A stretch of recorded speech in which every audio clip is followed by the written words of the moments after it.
Bruno Le Maire, dixit, le capitalisme est dans une impasse.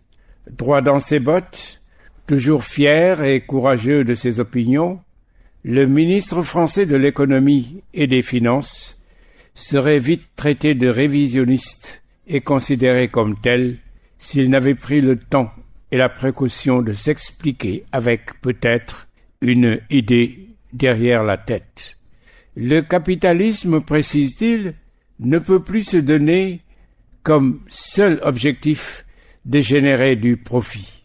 Il doit avoir un sens politique et social. Le capitalisme que nous avons connu au XXe siècle est dans une impasse. Il a conduit à la destruction des ressources naturelles, à la croissance des inégalités et à la montée de régimes autoritaires, et le ministre de conclure, logique, son changement est indispensable. S'agit-il d'un point de rupture, d'un tournant tactique ou stratégique? Bruno Le Maire est, faut-il le rappeler, ministre d'Emmanuel Macron, très proche de l'Élysée au plan philosophique.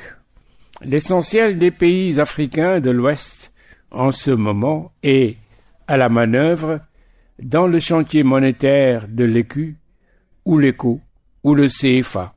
Cette sortie du responsable technique direct de la France, leur interlocuteur alors, dans ce dossier ultra sensible concernant la coopération monétaire, économique et financière entre son pays et un groupe géopolitique divers, non consensuel sur le choix stratégique, a-t-elle un lien?